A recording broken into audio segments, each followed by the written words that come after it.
जिसकी बहुत दिनों से, यानी कि कहिए कि 14 दिनों से जिसकी प्रतीक्षा थी, वो प्रतीक्षा बीती रात भारतीय सेनाओं ने, तीनों सेनाओं ने, जिसमें कि वायुसेना, थल सेना और जल सेना, तीनों सेनाओं के संयुक्त प्रयास के बाद बीती रात को उस प्रतीक्षा को, जो भारत बेसब्री से जिसका इंतजार कर रहा था, उसे पूरा कर दिया। ऑपरेशन सिंदूर के माध्यम से 22 अप्रैल को श्रीनगर के पहलगाम घाटी में जो कुछ भी हुआ, उसका बदला, उसका हिसाब चुका लिया है। ये कार्रवाई सेना के द्वारा जो की गई है, वो बहुत ही संयमित की गई है, बहुत ही संतुलित ढंग से की गई है। सेना ने अपनी सीमा को लांघा भी नहीं है और वहीं से मिसाइल दाग करके ये 9 ठिकाने आतंकियों के ध्वस्त कर दिए हैं। जी हाँ, नमस्कार, मैं अजय चतुर्वेदी। ये 22 अप्रैल को पहलगाम के घाटी में जिन 9 महिलाओं के सुहाग उजाड़ दिए गए थे, उनका सिंदूर पोंछ दिया गया था, जिसे लेकर के पूरा देश उबल रहा था। आक्रोश चरम सीमा पर था। हर किसी को इंतजार था कि कब उस घटना का हम हिसाब चुकता कर पाएंगे। 12, 14, 15 दिन, 14 दिन लगे जरूर, लेकिन इन 14 दिनों में भारत सरकार ने एक रणनीति तैयार की, जिसके तहत बहुत ही, जैसा मैंने बताया, कि संयमित और संतुलित तरीके से इस आतंकी हमले का मुंहतोड़ जवाब दिया है।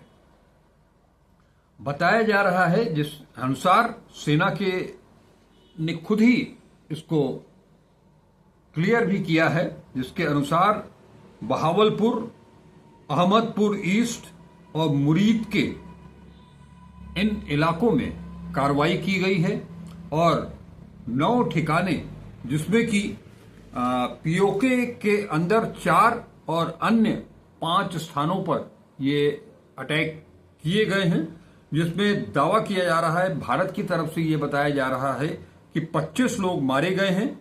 इसमें जैश ए मोहब्बत और का ठिकाना भी ध्वस्त किया गया है। नागरिकों पर और सैन्य ठिकानों पर कोई कार्रवाई नहीं की गई है, ये भारत का दावा है। हालांकि पाकिस्तान की तरफ से ये दावा किया जा रहा है कि उनके नागरिक ठिकानों पर भी भारत की तरफ से आक्रमण किए गए हैं। पाकिस्तान ने बताया है कि 8 लोग मारे गए हैं और जवाबी हमले के लिए भी उन्होंने अपनी तैयारी शुरू कर दी है। शुरू क्या कर दी है, वो 14 दिनों के बीच में महज 2 दिन ऐसे थे जबकि पाकिस्तान की तरफ से सीमा पर कश्मीर के अंदर गोलाबारी न हुई हो। 12 दिन तक उन्होंने लगातार युद्ध विराम का उल्लंघन किया और लगातार वो अटैक करते रहे। वहीं अब ये जो चीजें हैं, तीनों सेनाओं की ये जो कार्रवाई हुई है, उसके बाद पूरे देश में आम नागरिक हों या राजनीतिक दलों के छोटे बड़े कोई भी नेता हों, सब ने इसका समर्थन किया है, स्वागत किया है। भारतीय सेना को एक तरफ से सभी ने उस पराक्रम के लिए, इस योजनाबद्ध तरीके से आतंकी ठिकानों को मिटाने के लिए, उनको ध्वस्त करने के लिए उन्हें साधुवाद कहा है। बाकायदे हर सोशल मीडिया आज पटा पड़ा है जय हिंद की सेना इसके नाम से।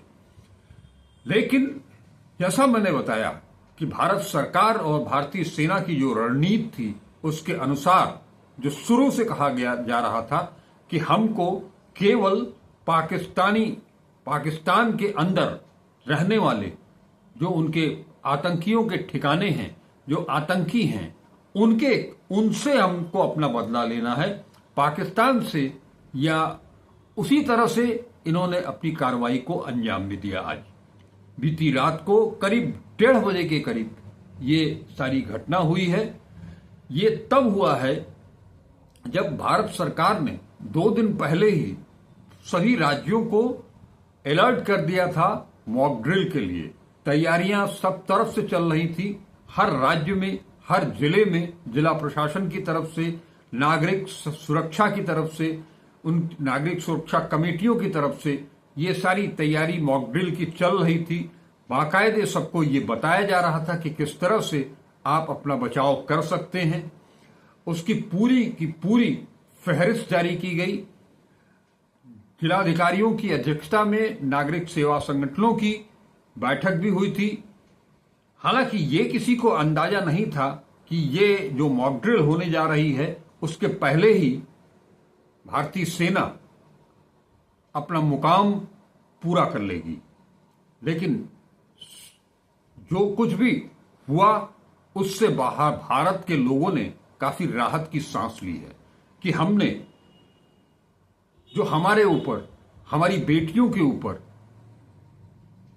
उनका जो सुहाग लूटा गया, उनका जो सुहाग का निशान सिंदूर पोंछा गया, उसका जवाब तो देना था और दे दिया गया है। हालांकि जिस तरह से पाकिस्तान अब भी जवाबी कार्रवाई के हक की बात कर रहा है और ये कह रहा है कि पाकिस्तान के नागरिकों को भी इस हमले का शिकार बनाया गया है, तो वो जवाबी हमले के लिए भी तैयार है, ऐसा पाकिस्तान का दावा है।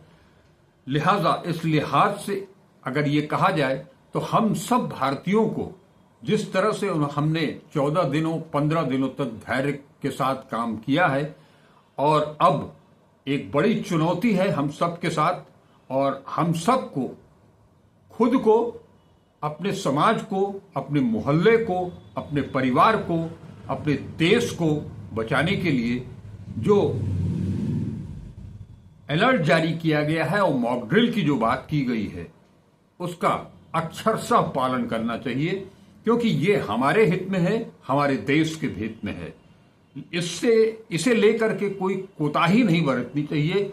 भूल से भी जो टाइमिंग दी गई है, जैसे कि बनारस में 8 बजे से 9 बजे तक का समय दिया गया है, तो वो 8 से 9 बजे के बीच में मेरी भी अपील है आप सभी से कि किसी भी कीमत पर रोशनी का एक तिनका भी, एक किरण भी बाहर नहीं जानी चाहिए। लाइटों को ऑफ कर दें, टेलीविजन सेट्स को बंद कर दें और जितना हो सके खुप अंधेरा वो करने की जरूरत है। इसकी आदत डालनी पड़ेगी। ये ट्रायल है, मॉक ड्रिल है। अगर कल की तारीख में ईश्वर न करे कि ऐसा कुछ हो, लेकिन ऐसा कुछ होता है, कोई बड़ी घटना होती है, तो उससे बचाव के लिए हमें तैयार रहने की बेहद जरूरत है। अब सरकार की तरफ से भी और सरकारी उपक्रमों की तरफ से भी उत्तरी क्षेत्र में, भारतवर्ष के उत्तरी क्षेत्र में सभी उड़ानें रद्द कर दी गई हैं। एयर इंडिया हो, स्पाइस जेट हो, इस तरह की सारी भी उड़ानें उत्तर भारत में रद्द कर दी गई हैं एहतियात के तौर पर। सीमावर्ती इलाकों में स्कूल कॉलेज भी बंद कर दिए गए हैं ताकि किसी तरह की कोई अप्रिय घटना न घटने पावे। सीमावर्ती इलाके के लोगों को काफी सतर्क रहने के लिए भी ये हिदायत दी गई है और जो कहा जा रहा है उसके अनुसार बाकायदे सीमा के इर्द गिर्द जितने भी हैं सभी लोगों को अतिरिक्त तौर पर अपनी एहतियातन खुद की सुरक्षा के लिए जो गाइडलाइन जारी की गई है उसका पालन करने के लिए कहा गया है और किया भी जाना चाहिए।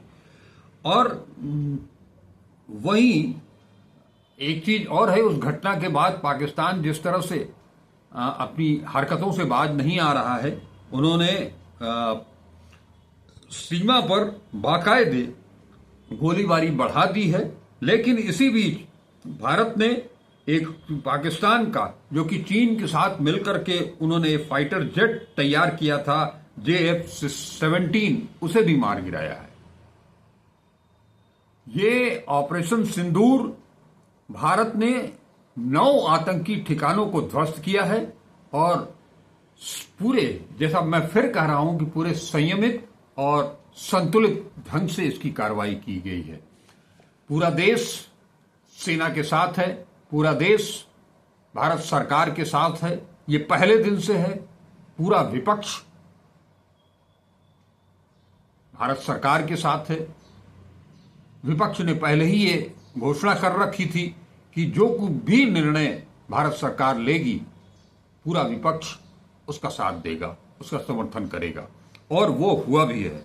और इस पर जैसा कि डिटेल में अगर आपको कुछ बता दें कि गत 22 अप्रैल को पहलगाम में पाक पोषित आतंकियों ने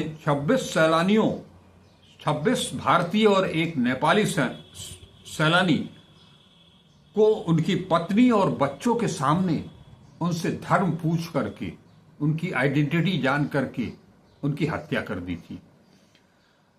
और इसके बाद बाकायदे प्रधानमंत्री नरेंद्र मोदी ने मधुबनी की सभा में ये कहा था कि हम इन दरिंदों को, इन आतताइयों को करारा जवाब देंगे, उन्हें मिट्टी में मिला देंगे और हमारी कार्रवाई ऐसी होगी कि वो उसकी कल्पना तक नहीं कर सकते हैं। तो उसी ढंग से लगातार बैठकें हुई सेना के अधिकारियों के साथ, सर्वदलीय बैठक भी हुई और उसके बाद बीती रात ये कार्रवाई की गई है। और रात को जो जानकारी दी गई थी उसके अनुसार करीब भारतीय सशस्त्र बलों ने पीओके और पाकिस्तान में आतंकी शिविरों के खिलाफ 9 स्थानों पर मिसाइलों से हमला कर बड़ी कार्रवाई की। ये जो हमले हुए वो भारतीय सीमा के अंदर रहते हुए भारतीय सेना ने किया है, जिसमें रात को ये बताया गया था कि 30 लोगों की मौत हुई है और 55 से अधिक लोग घायल हुए हैं। कहा यह भी जा रहा है कि कार्रवाई में आतंकी शिविरों को पूरी तरह से तबाह कर दिया गया है। उधर पाकिस्तानी सेना ने बहावलपुर, कोटली और मुजफ्फराबाद के हमले की पुष्टि भी कर दी है। भारतीय गृह मंत्रालय ने कहा है कि आतंकी ठिकानों पर बिल्कुल सटीक हमला किया गया है। हमले के बाद रक्षा मंत्रालय सभी बड़े अधिकारी वहां पहुंच गए थे। इस कार्रवाई के कुछ देर बाद भारतीय सेना ने सोशल मीडिया मंच एक्स पर एक पोस्टर जारी करके इसकी जानकारी दी। पाकिस्तान ने सीमा पार से जम्मू कश्मीर में पुंछ राजौरी क्षेत्र के भीमबेर गली में तोप से गोले दागे, साथ ही भारी गोलीबारी भी की। संघर्ष विराम के इस उल्लंघन का भारतीय सेना ने मुंहतोड़ जवाब दिया है। पाकिस्तान सेना के प्रवक्ता मीडिया को बताया है कि भारत ने पाकिस्तान पर 3 जगहों पर मिसाइलों से हमला किया है और पाकिस्तान इसका जवाब देगा। पाकिस्तान स्थित सूत्रों ने बताया है कि बहावलपुर शहर में स्थित मदरसा भी हमले का शिकार हुआ है, लेकिन बताया जा रहा है भारत की तरफ से कि ये सेमिनरी यानी जो मदरसा है वो आतंकी मसूद अजहर का ठिकाना था, जिसे इसके अलावा लश्कर के महत्वपूर्ण ठिकानों के भी क्षतिग्रस्त किए जाने की जानकारी दी गई है। हमले के बाद भारतीय सेना की ओर से एक्स पर एक पोस्ट में लिखा गया, न्याय हुआ, जय हिंद, ऑपरेशन सिंदूर। हमले के कुछ घंटों बाद सोशल मीडिया पर विस्फोट के वीडियो वायरल होने लगे थे। हालांकि इन वीडियो वायरल हो रहे हैं उसकी कोई पुष्टि हमारी तरफ से नहीं की जा रही है, लेकिन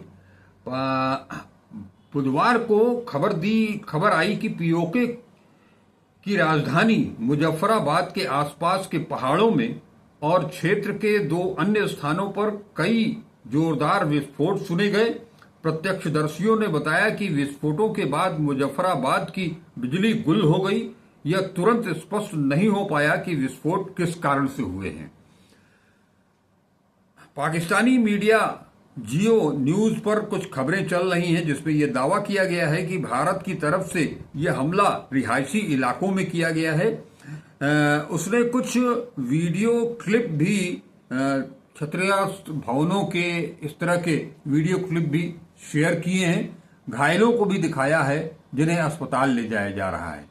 पाकिस्तान के द डॉन के हवाले से दावा किया गया है कि वहां की सेना के इंटर सर्विसेज पब्लिक रिलेशंस के महानिदेशक लेफ्टिनेंट जनरल अहमद शरीफ चौधरी ने कहा है कि भारत ने बहावलपुर के अहमद ईस्ट इलाके, कोटली और मुजफ्फराबाद में 3 जगहों पर हवाई हमले किए। उन्होंने दावा किया है कि हमारे सभी वायुसेना के जेट हवा में हैं। यह भी दावा किया कि हमला भारत के हवाई क्षेत्र के भीतर से किया गया था। बुधवार को भोर तक सीमा के दोनों तरफ भारी हलचल की सूचना। पाकिस्तान ने इमरजेंसी लागू कर दिया है एयरपोर्ट पर, लाहौर एयरपोर्ट पर, और आपात स्थिति घोषित करने के साथ ही स्थानीय मीडिया रिपोर्ट्स जो बता रही है उसका कहना है कि एयरपोर्ट पर सुरक्षा व्यवस्था कड़ी कर दी गई है और यात्रियों को तुरंत टर्मिनल खाली करने के निर्देश दिए गए हैं।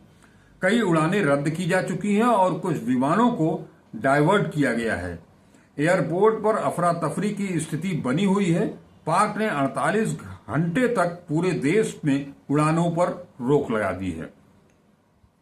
पाकिस्तान की ओर से मेंढर, मनकोट और बालाकोट सेक्टर में गोलाबारी से मनकोट में एक महिला की मृत्यु की खबर है। मेंढक सेक्टर में पाकिस्तान द्वारा भारत के विरुद्ध भारी गोलाबारी की गई है। भारत के हमले से बौखलाए पाकिस्तान ने नियंत्रण रेखा के पास बने गांवों में मोर्टार से भी हमला किया है। भारतीय सेना हमले का जवाब दे रही है। दोनों ओर से फायरिंग चल रही है। ये इस मामले में कुछ खास तौर पर अमेरिका के राष्ट्रपति डोनाल्ड ट्रंप ने अपनी जो प्रतिक्रिया जाहिर की है उसके तहत उन्होंने कहा है कि दोनों देश दशकों से आपस में लड़ रहे हैं। मैं उम्मीद करता हूं कि यह सब जल्द खत्म होगा। जो चीजें, जो हालात बने हैं,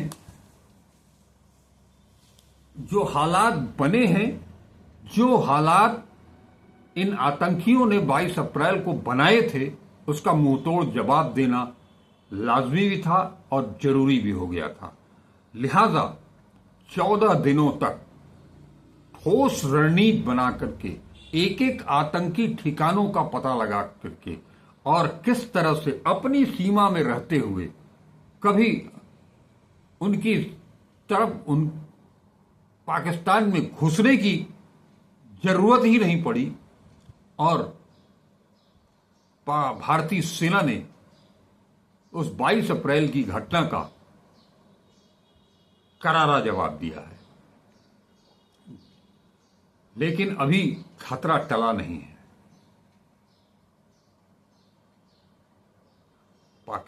वो आतंकी जो कि पाकिस्तान में शरण पाए हुए हैं, वहीं से उनको ट्रेनिंग दी जाती है, वहीं से उनका प्रशिक्षण चलता है। लिहाजा बीती रात की घटना के बाद काउंटर अटैक की भी संभावना बन रही है, आशंका बन रही है। लिहाजा भारत सरकार अपनी तरफ से पूरी मुस्तैद है, पूरी तरह से मुस्तैद है। उन्होंने मॉक ड्रिल के अलावा सभी राज्यों में सभी जिलों के लिए अलर्ट जारी किया है। नागरिकों के लिए, आम नागरिकों के लिए, उनके हित के लिए, उनकी सुरक्षा के लिए जो अलर्ट जारी किए गए हैं उन्हें स्वीकार करना चाहिए और उसका पालन करना चाहिए। जैसा आपको बता दें कि ये रह करके इस तरह की गतिविधियां आजादी की बाद से पाकिस्तान करता चला आ रहा है। हम आपको कुछ टिप्स दे रहे हैं जो सरकार की तरफ से जारी किए गए हैं। युद्धकालीन नागरिक तैयारी के तहत हवाई हमला या सायरन बजते ही शांत रहें और तुरंत आश्रय लें। अपने शहर गांव में चिन्हित सुरक्षित आश्रय स्थल पहले से जान लें। घर में कम से कम 7 दिन का राशन, पानी, दवाइयां, मास्क रखें। सीटी, टार्च, पावर बैंक, प्राथमिक चिकित्सा किट रखें। बिजली का मेन स्विच, गैस सिलेंडर बंद करना न भूलें। परिवार के सभी सदस्यों के ब्लड ग्रुप, आधार कॉपी और फोटो तैयार रखें। परिवार मिलन स्थल पहले से तैयार कर लें। शिशु, बुजुर्ग और विकलांगों की विशेष तैयारी अलग से करें। बहुमंजिली इमारतों के लिए विशेष दिशा निर्देश भी जारी किए गए हैं, जिसके तहत सीढ़ियों का कहा गया है कि लिफ्ट की बजाय सीढ़ियों का प्रयोग करें, क्योंकि बिजली कभी भी जा सकती है। हर फ्लोर पर निकासी मार्ग प्रदर्शित करें। खिड़कियों से दूर रहें, शीशे टूटने से चोट लग सकती है। बाथरूम या कंक्रीट वाली दीवारों के पास शरण लें। अंधेरे में मार्गदर्शन हेतु फास्कर स्ट्रिप का प्रयोग करें। प्रत्येक फ्लोर पर एक सुरक्षा निधि नामित करें। बच्चों के लिए सुरक्षा बैग तैयार करें। पानी, बिस्किट, डायरी, पहचान पत्र सब कुछ उस किट में शामिल हो। सोसाइटी मोहल्ले में सामूहिक सुरक्षा के तहत सभी प्रवेश द्वार पर गार्ड व सीसीटीवी अनिवार्य करें। इंटरकॉम और आपातकालीन अलार्म प्रणाली सक्रिय रखें। इसके अलावा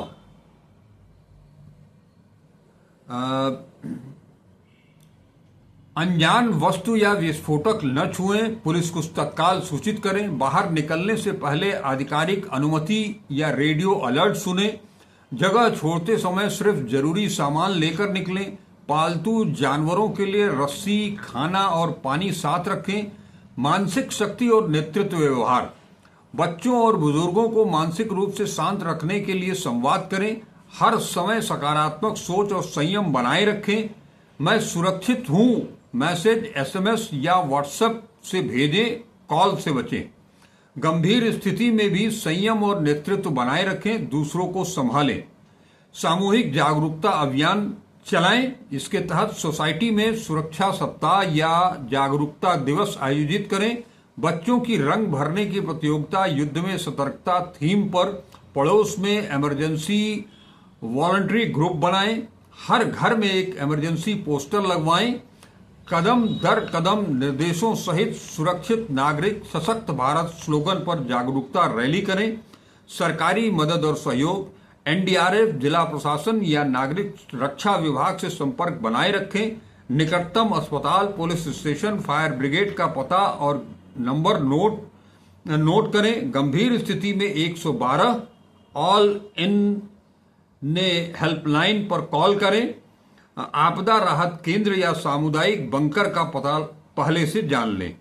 अति महत्वपूर्ण सुझाव, अपने दस्तावेज का डिजिटल बैकअप बनाएं। ऑनलाइन भुगतान बंद होने पर काम आने के लिए नगद राशि रखें। हो सकता है कि आपके पास गेल ड्राइव, गूगल या पेन ड्राइव में ये सारा बैकअप रखने के लिए कहा गया है। यूपीआई सिस्टम हो सकता है कि अगर डिस्टर्ब हो तो उसके लिए कहा जा रहा है कि नगद राशि अपने पास जरूर रखें। साथ ही साथ बाकायदे इसमें ब्लैकआउट के समय क्या करें और क्या न करें ये भी आपको बताया जा रहा है, जिसके तहत कल जिलाधिकारियों की बैठक हुई है, उसका भी पालन करना है। ब्लैकआउट को पूरी तरह से उसका पालन करना है। केवल अपना ही नहीं, अपने घरों की बत्तियों को प्रशासन द्वारा, शासन द्वारा निर्दिष्ट समय के अनुसार जरूर बंद करें।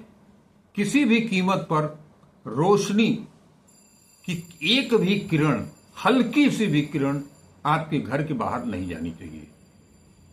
इसका पालन नितांत आवश्यक है।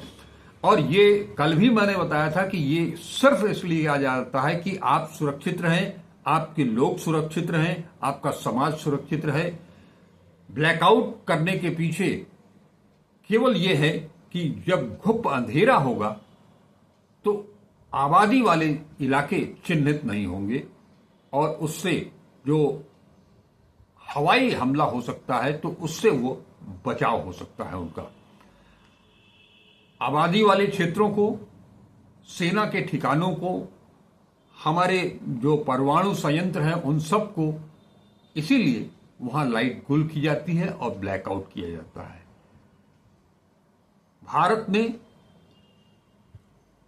अपनी तरफ से, मैं फिर कहूंगा, बहुत संयमित और संतुलित तरीके से आतंकवाद का खात्मा करने का जो बीड़ा उठाया था उसमें से 9 ठिकानों को तबाह कर दिया है। हमने अपनी प्रतिबद्धता दोहराई है कि हम सत्य और अहिंसा को मानने वाले लोग हैं। हमको उन आतंकियों की तरह सैलानियों पर, आम नागरिकों पर हमला करने की कोई जरूरत नहीं है। वो हमारी फितरत में नहीं है। हम बुद्ध के अनुयायी हैं, हम महावीर के अनुयायी हैं, हम गांधी के अनुयायी हैं, हम नानक के अनुयायी हैं, लेकिन हम गुरु गोविंद सिंह के भी अनुयायी हैं, हम चंद्रशेखर आजाद के भी अनुयायी हैं, हम भगत सिंह के भी अनुयायी हैं। और इन सब ने आत्मरक्षा में ही जब भी कोई काम किया है, हाथ में हथियार उठाया है, तो आत्मरक्षा के लिए, इसकी पहल कभी नहीं की है। 1962 से लेकर के आज तक हमने अपनी तरफ से कोई पहल नहीं की है। और दुश्मन देश, आतंकी ये न समझें कि हम अगर सत्य और अहिंसा के पुजारी हैं तो हम कायर नहीं हैं, हमें जवाब देना आता है, लेकिन हम किसी का सुहाग लूटने के लिए नहीं निकलते हैं। पूछ पूछ करके वैमनस्यता परोसने की कोशिश नहीं करते हैं। हम भाईचारे को महत्व देते हैं। हमारे लिए वसुधैव कुटुंबकम है। पूरी दुनिया में जो भी है वो हमारा भाई है, हम ये मानते हैं। लेकिन हमारी इस सोच का अगर कोई नाजायज फायदा उठाने की कोशिश करेगा तो हम उसे निस्त नाबूद करने का मादा भी रखते हैं। नमस्कार, अजय चतुर्वेदी।